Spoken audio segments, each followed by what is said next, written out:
My wife's family called me a bad father for working night shifts. Then they learned why. I, 34M, never thought I'd be sharing this story, but after what happened last weekend, I need to get this off my chest. My wife and her family have been giving me hell for the past 6 months about working night shifts, claiming I'm neglecting our 8-year-old daughter and being a part-time dad. What happened at our daughter's birthday party finally forced me to reveal the truth I'd been keeping from them, and now I'm dealing with the aftermath of it all. It all started when my daughter began complaining about constant fatigue and unusual bruising last year. At first, we thought it was just from her gymnastics classes. She's always been active and energetic. But when she developed a fever that wouldn't break for days, my medical background sent alarm bells ringing. One blood test led to another, and our world crashed around us with a diagnosis of a rare form of leukemia. The initial days were a blur of consultations, treatment plans, and insurance discussions. Even with our decent coverage, the specialized treatment she needed wasn't fully covered. The numbers were staggering: regular chemotherapy sessions, specialized medications, and potential experimental treatments that showed promising results but weren't covered by insurance at all. Our savings started draining faster than I could have imagined. That's when I made the decision to switch from my comfortable day shift at a local clinic to night shifts at the children's hospital across town. The pay differential was significant, almost 40% more than what I was making, and more importantly, they had one of the best pediatric oncology programs in the state.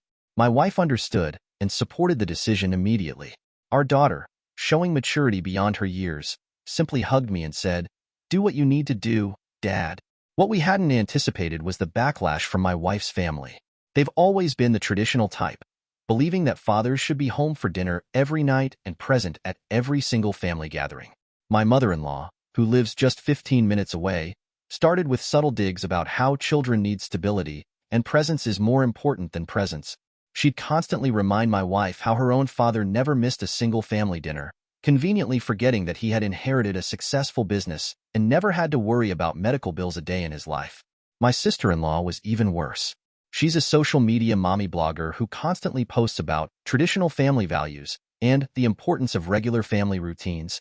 She'd use her platform to make thinly veiled references to fathers who choose work over family.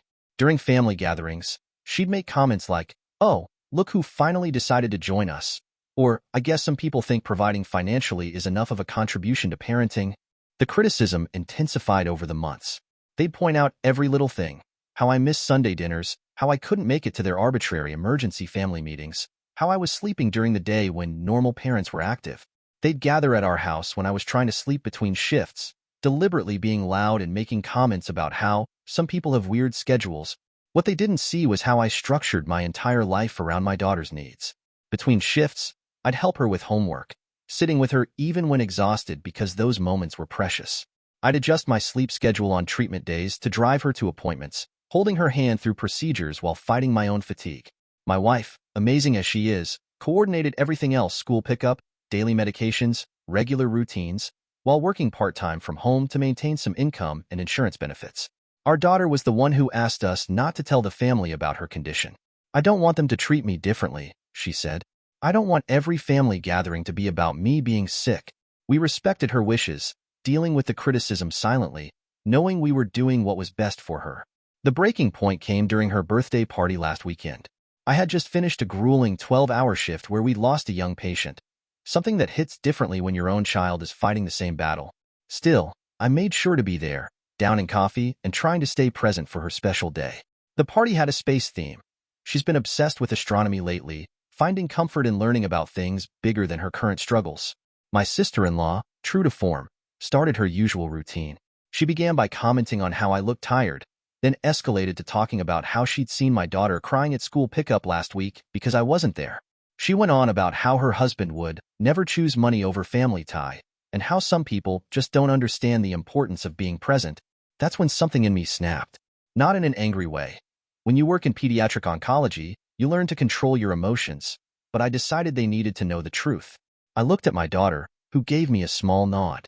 She knew what I was about to do. In front of everyone, I calmly explained that I wasn't working nights by choice. I told them about the diagnosis, about how the night shift differential was helping us afford the specialized treatment that was giving their niece/granddaughter a fighting chance. I explained how working at that specific hospital meant she could get priority admission when needed, and how my employee status there reduced some of our out-of-pocket costs. I told them about the experimental treatment we were saving for, one that was showing promising results in cases like hers but wasn't covered by insurance. I explained how every extra hour, every holiday differential, every weekend bonus was going straight into a fund for her treatment. I described the reality of pediatric cancer, not to make them feel guilty, but to help them understand. The room went silent. My daughter, my brave, incredible daughter, walked over and hugged me, saying, "It's okay, Dad. They can know now. I'm not scared anymore." She had been so strong through all of this, never complaining about my schedule because she understood why I was doing it. My mother-in-law, who had been in the middle of another criticism when I started speaking, sat down hard in her chair. My sister-in-law, for once, had nothing to say. My wife, who had supported my decision from day one but honored our daughter's wish for privacy, finally let out the emotional burden she'd been carrying. Through tears, she told her family everything. How I would come home from my shifts and still make time to help our daughter with her homework before going to sleep. How I rearranged my entire schedule to never miss a single one of her treatments. She told them about the nights I'd come home from work and sit by our daughter's bed, checking her temperature and making sure she was comfortable, even though I was exhausted. She explained how working at the children's hospital meant I could check on her instantly if there were any complications during my shifts. She told them about the specialist network I now had access to through my new position, which had already helped us twice in getting emergency consultations. The aftermath has been both overwhelming and eye-opening.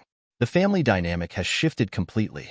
My mother-in-law, who used to criticize my absence at family dinners, now brings us meals regularly and has reorganized the family gatherings to better fit my schedule.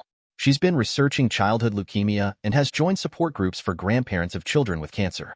My sister-in-law took down all her judgmental social media posts about absent fathers and replaced them with a long, reflective post about not judging others' parenting choices without knowing their full story. She's been uncharacteristically quiet in person, but I recently discovered she's been organizing a fundraiser with her followers to help with the experimental treatment costs. The wider family has stepped up in ways we never expected. They've created a schedule to help with hospital visits, school pickup, and meal preparation.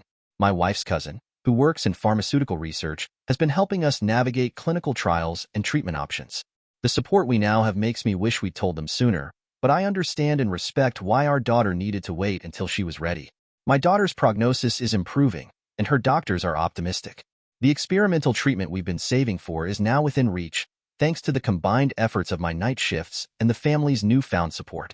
I'm still working nights, and probably will be for a while, but now there's understanding instead of judgment. Sometimes being a good father means making tough choices and enduring criticism to do what's best for your child, even if others don't understand. It means being present in the ways that matter most, even if those ways aren't visible to everyone. It means respecting your child's wishes about their own medical privacy, even when it would be easier to explain yourself to critics. To those quick to judge parents' choices, you never know the whole story. Every family fights private battles, and sometimes what looks like absence is actually the deepest form of presence and sacrifice. The traditional way isn't always the right way, and being present means different things for different families. Edit. I'm overwhelmed by the supportive comments. To address some common questions, yes, we considered telling the family sooner, but respecting our daughter's wishes was important to us. She's already dealing with so much. Letting her have control over who knew about her condition was one of the few things she could control. And for those asking about her current condition, she's responding well to treatment, and her latest tests have been promising. The experimental treatment is scheduled to start next month, and her doctors are cautiously optimistic about her chances. Edit 2. To the healthcare workers in the comments sharing similar stories, thank you. It helps to know we're not alone in making these kinds of choices. And to those asking about my sister-in-law's fundraiser, while I appreciate the thought, we're not comfortable sharing personal information or links. This post was about sharing our story, not asking for help. The support and understanding from our family is what we needed most. Thank you for watching. If you enjoyed this story, please hit that subscribe button. Don't forget to give it a thumbs up and share it with friends or family who might enjoy it too. Your support means a lot. And if you have any thoughts, questions, or story ideas, drop them in the comments below. I'd love to hear from you.